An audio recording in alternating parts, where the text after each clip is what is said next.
in Miami, Florida, the International Economic Forum of the Americas at the Biltmore Hotel. This is in Miami, and sitting down with us for a wide-ranging and freewheeling interview is State of Qatar Ambassador to the United States, Meshal bin Hamad Al-Thani. Mr. Ambassador, thank you for being with us. Thank you, John, for having me. It's good to see you again, sir. I really appreciate it, and all of our audience in America appreciates your involvement with media and being able to answer our questions. Thank you so much. Well, I think it's very important to have this dialogue in order for the people to understand what the truth of the matter is and the realities. Ambassador Al-Thani, let's start with the state of Qatar, your country, going into the third year of the blockade by your former, I guess, Gulf Cooperation Council partners for them, Saudi Arabia, United Emirates, Egypt, and Bahrain. What is the state of your country's economy now? John, before I go and answer the question, maybe it's useful that I give a background information on the blockade for Yes. your audience. 2 years ago, on 2017, 5th of June, 4 countries, Saudi Arabia, United Arab Emirates, Bahrain, and Egypt, decided to launch an illegal blockade against my country based on a fake news story that they have implanted through a cyber attack against the Qatar news agency. So they have fabricated a crisis in order to blockade Qatar and control resources in Qatar and undermine our sovereignty. Today, I can assure you that our economy is doing fantastic. Figures that show the IMF growth of 3%. International Monetary Fund. International Monetary Fund, indeed. We are ranked on the top of the list of the competitive world economies. We have done so much reform into our laws in order to make foreign direct investment much easier. Now, international businesses can own 100% of their entities if they establish in Doha. We are moving forward, and we are very confident that our economy will continue to grow. Mr. Ambassador, there are some economic indicators that actually say your economy is in a better position today as a result of what you did to deal with the blockade than it was prior to that. True or false? True. Our leadership has managed this blockade in a way that helped and turned Qatar to become much better on the right track than before. I think all these reforms that the government undertook helped a lot. Put us on a direction where you see growth. You see international companies now lining up to come to Doha and establish shop there. Everyone's going down there to wanting to do business. John, I believe that these international firms continue to come to Doha because they saw a reliable partner. We will continue honor our commitment despite any challenges that we will face. And that's what the business want. The business want a good environment where they can establish and be confident that their investments will not be undermined from the current government that has. So that's what we are telling everyone. You are welcome to come to Qatar. You are welcome to set up shop, and that you are setting shop in a reliable country, and we are a reliable partner for you. And that's why we are here today at the forum, to send that message to the distinguished gathering and businessmen and policymakers that are here today. We're live at the International Economic Forum of the Americas in Miami. We're with State of Qatar Ambassador to the U.S. and Ambassador Meshal bin Hamad Al-Thani. Mr. Ambassador, a lot of analysts that cover the Gulf agree with your position economically, but it's also caused a humanitarian crisis within the region, and everybody would like to see it solved. Is there a go-forward plan? How do you resolve this dispute? The only way this dispute will be resolved if the blockading countries would come to the table and engage with the Emir of Kuwait's initiatives, multiple initiatives, in order to bring them to the table. We have said from day one, Qatar is open for dialogue based on mutual respect of sovereignty. That's the only way forward. They have to come to the table. The relationship with the Saudis obviously has deteriorated with your country. They remain a pretty major ally of the U.S., been for some time. Let's get to the Khashoggi, Jamal Khashoggi murder. Should Saudi Crown Prince Mohammed bin Salman, MBS, should he be held accountable for that? And if so, in what way? John, first of all, what happened with Jamal is a horrible crime. And I truly believe that whoever was implicit in this crime or implicated should be held accountable. In what way? I think justice should be upheld. So does that his actions with Khashoggi, does that further your country's ability to deal with the Saudis as long as MBS is in charge? Look, Qatar has always had a positive approach to regional relations with our neighbors. We do not interfere with internal politics of others, and we don't expect other countries to interfere in our internal affairs. So, as long as we can have a mutual respect based on respecting our sovereignty and that we are an independent, sovereign country, then we will deal with anyone. Mr. Ambassador, how would you define your relationship now with the United States and specifically the Trump administration? I think we have excellent relations with the current administration. Since I arrived here 2 years ago, I'm happy to say that Qatar and the United States signed on the establishment of the first strategic dialogue in 2018. The second strategic dialogue was held in Doha last January. So many important steps has been taken in terms of working together, the United States and Qatar, to combat terrorism and illicit finance of terrorism. So I think there are so many things we are doing great together. And in terms of economically, Qatar continued to become number one partner to the United States, and 4 billion surplus in favor of the United States in trade. So in trade, and in fact, one of the only nations that the U.S. actually has a significant trade surplus with. Not only that, most of our procurement is happening from the United States. We believe in the U.S. economy. We believe in the U.S. manufacturer. So something that we are looking forward to continue doing. Now, Mr. Ambassador, your country, the state of Qatar, has been criticized by different avenues within different sources that you backdoor fund terrorism. I know we've been over this in the past, but is there any truth at all to that, sir? That's completely false, John. And the people who are trying to set this narrative against Qatar here in the U.S. are people who would like to see bad relations between the United States and Qatar happen. They would like to form a wedge between the United States and Qatar. But I can assure you, this administration knows exactly what Qatar is doing in terms of fighting terrorism and illicit finance. Congress knows what Qatar is doing. I believe a significant number of the U.S.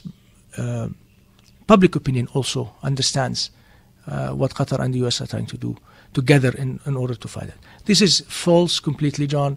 Again, I just think that those individuals or entities who are trying to forward such an argument would like to see a bad relations between the United States and Qatar. And I don't think they will be successful.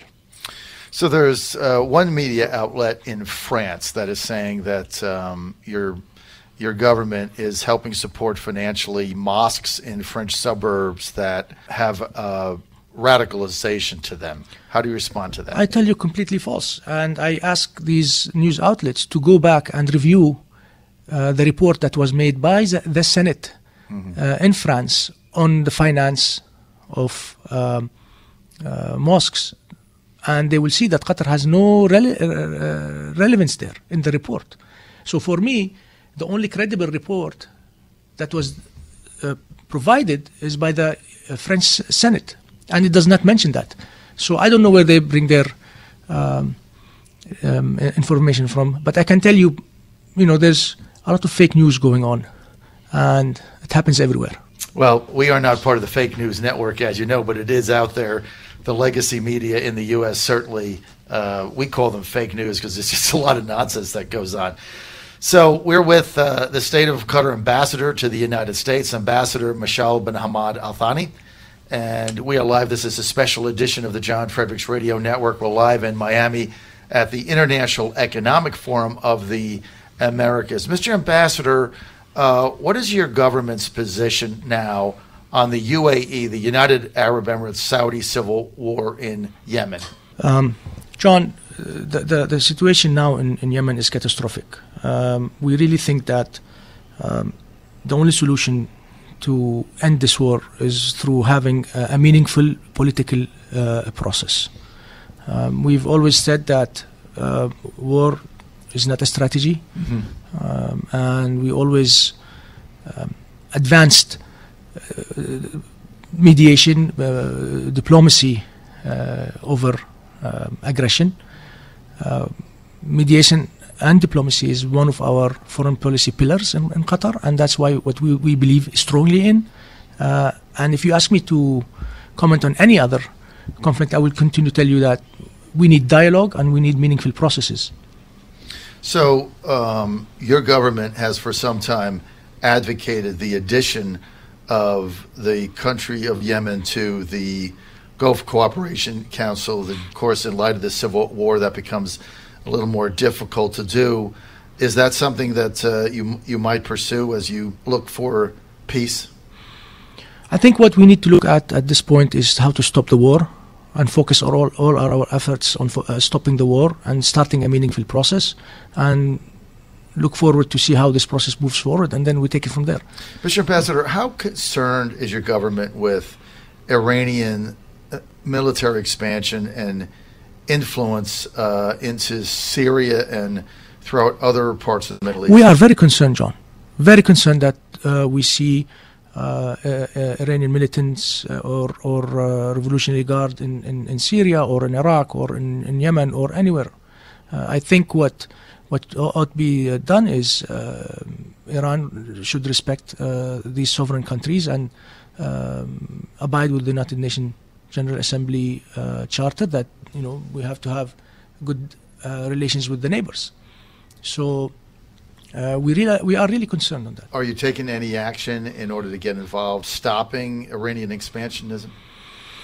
Well, or any that you could say publicly, I guess. Well, we actually always, when we ever have the opportunity to discuss with Iran on the margins of the General Assembly in September, we continue to express our concern on that aspect. Countering, as you mentioned, the expansionism is not something Qatar alone should be doing. It should be done collectively. But also when you find some countries around us complaining about Iran, but yet dealing with Iran and trading with Iran, such as the United Arab Emirates, who the trade balance is $30 billion between Iran and United Arab Emirates, in comparison to 200 million with Qatar, which rose because of the blockade. And before the blockade, it was 60 million. So these countries are sending different signals. At one hand, they want to counter Iran's behavior, but at the same time, they're dealing with Iran and trading with Iran on a significant number. So that gives different signals to everyone. And I don't know, John, if you have seen lately, Treasury has sanctioned companies in the United Arab Emirates who are dealing with Iran. And this is not the first time. Right. Every time we see Treasury sanctioning a company, it happens to be in the United Arab Emirates. So let me just get this straight. So the Emirates, and specifically MBZ, has their leader has been criticizing your country for getting cozying up to Tehran, so to speak.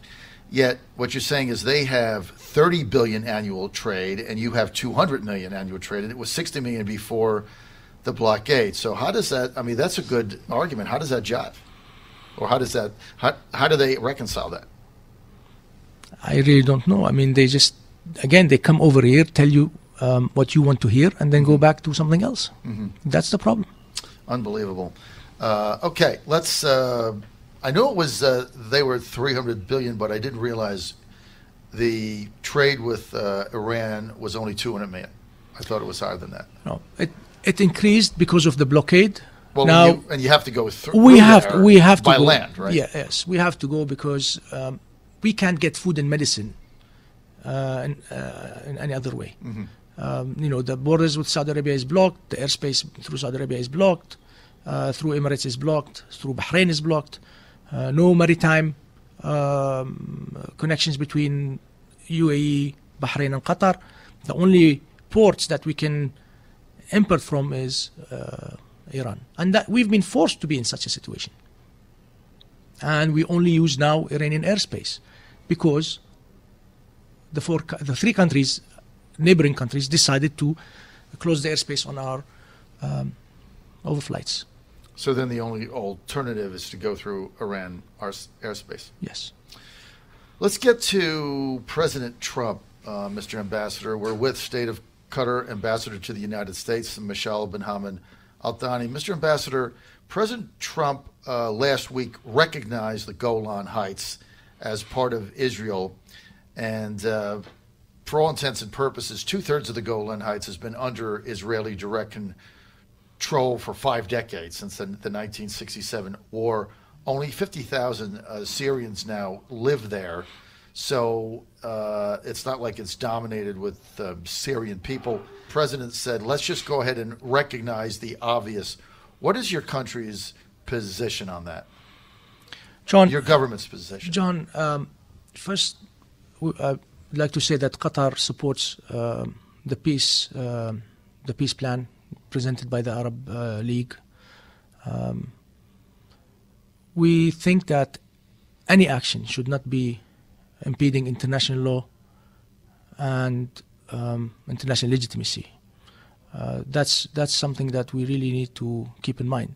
So actions that might infringe on international law are not going to be helpful down the road. Right. I don't want to paraphrase what you're saying.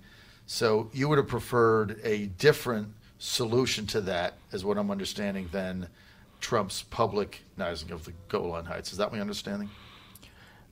I think it's part of the Peace Arab Initiative that in order to have full diplomatic relations between the Arab world and Israel, and to have a just and last peace between the Arab countries and Israel, is to have a two-state solution, and based on 1967 borders. That's what the law, international law, recognizes. This is what international legitimacy recognizes. UN Security Council resolutions recognizes. And I feel anything that does not support international law will make things more complicated. The grand plan that is supposedly being negotiated by President Trump's chief strategist, Jared Kushner, his son-in-law, and also Mr. Greenblatt. Mr. Kushner has traveled the Gulf extensively. I know he's met with yourself and your government several times, along with MBS, MBZ, Kuwait, all the other players, Egypt. And so he's also been to Turkey with Erdogan. As you look for this grand plan, is there a role that Qatar will play in it, and how do you see that playing out? So Qatar would be very happy to support a plan that would lead at the end for just and lasting peace between the Palestinians and the Israelis, and that recognizes the state of Palestine also. We don't have any details on the plans yet, but once we know the plan and once we are asked to support, we will definitely support for that objective. Which would include a two-state solution. Two-state solution, yes. Which you believe has to happen in order for there to be peace. We strongly believe that that's something need to happen. It's been your government's position yes. for some time. Yes. Okay. We're with Ambassador to the state of Qatar, to the U.S. from the state of Qatar, Meshal bin Hamad Al-Thani. Mr. Ambassador, speaking of negotiation, there are a number of reports now that your government, and specifically your emir, have been involved, Emir Al-Thani, have been involved in brokering negotiations between the U.S. and the Taliban in Afghanistan. True or false? Well, John, the peace talks are happening in Doha. What we're trying to do is just to support the United States in having meaningful process with Taliban that would lead at the end to a peace in Afghanistan. So we are trying to support the U.S. in every way we can in order to achieve that objective.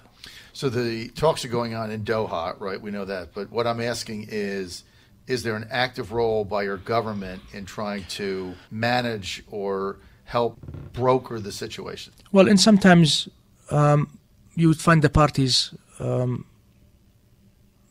hoping to move forward, and this is where we sometimes be able to help. Mediate. Okay, so there's some mediation going on. Your government recently withdrew financial backing from Hamas in the Gaza Strip. Why? John, first of all, we've never supported Hamas financially. I have to be very clear here. What we have done in the past and continue to do is provide humanitarian assistance for the people in Gaza. Of course, this assistance is, in some cases, is called upon us by the Israeli government, by the United Nations, and sometimes by the United States. We also coordinate our efforts through the Gaza reconstruction mechanism, which includes the United Nations, the Palestinian Authority, the Israeli government. So, just to be accurate, our efforts there are purely humanitarian. We go there to build schools, hospitals, and housings for the people of Gaza there. And everything is very transparent and very clear and open through the Gaza reconstruction mechanism. Let's move to Qatar domestic policy, and we've only got a couple more minutes, and I really do, Ambassador, thank you for your time. Let's get to the reforms that your country has put in, specifically as it relates to foreign workers. You're a country of 3 million people, of which about 300,000 are Qataris. So you've got 2.7 million foreign workers. Your government, over a very short period of time, has put in various laws in order to protect foreign workers from being exploited by foreign companies that hire them. As you're getting prepared for the 2022 World Cup, which we will end on in a few minutes because that's a fun topic. What are some of the reforms that you've put in, and how are some of your neighbors reacting to that? Well, in the Gulf. Well, let me tell you, I'm happy to say that we've done magnificent job on having reform our laws. I mean, we've been working for the past 5-6 years with NGOs, with the International Labour Organization, in order to reform and make sure that there's no abuse being happened in Qatar. Second, we are really grateful for the expatriates who are coming to Qatar to work there and help us develop our country. So, hence, we need to make sure that when they are there, they have a good experience and they're not abused. You spoke about the abuse. It's true. There were some challenges within our laws, but again, the challenges were not only with our laws. Our challenges were also by the country of origin. There's so many misleading information happens there in the country of origin with the workers before coming to Qatar, and that happens through their own offices, the recruiting companies over there. Therefore, now Qatar has established offices in the origin worker countries in order to make sure no abuse happens to them from there, and they know their laws, the laws and the regulations and the rights, and so that's one of the most significant steps that we took. Of course, we now don't have the exit visa. Now the relation is contractual. We have expanded more on inspectors. It's true.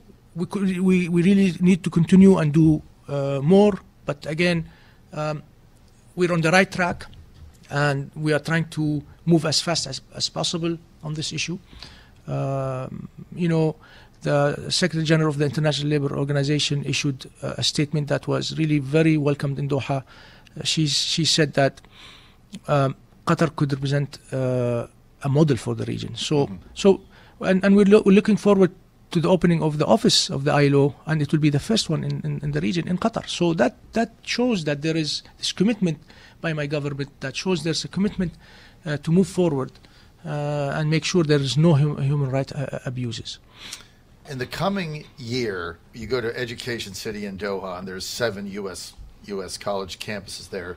It's one of the biggest stories in education in the Gulf, untold story. I don't have time to get into the background now. I've done that a lot. One of your professors there was telling me that in this coming cycle in 2019, that 70% of the graduates of advanced degree programs, including MBAs, are women in 2019. 70% are Qatari women. That makes me so proud. Why is that happening? I mean, why is it such a lopsided amount? Well, I think that's normal. This is how it should be.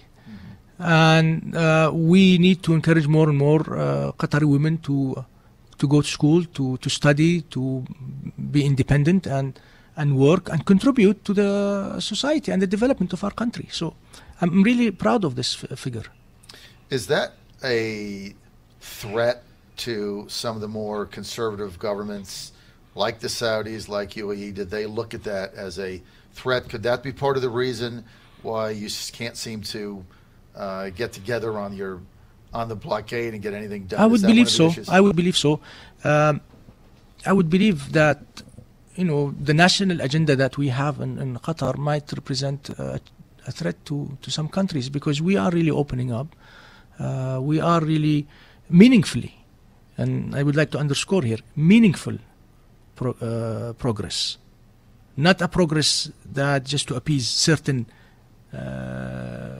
crowds. We are talking about meaningful reform, having the possibility to make change, really make change. Qatar is going through an important process. His Highness last year, the Emir of Qatar, announced that we will have finally that the government should put the legislation for the parliamentary election. So you'll actually this was have delayed. Local elections. We have local elections ongoing, but this was delayed not because we didn't want to move forward on it, because we had some pressures from certain neighbors that not to move forward on that. And today, because it would set a precedent. It might. And today, again, after the blockade, we are more independent and more free, and hence His Highness announced that.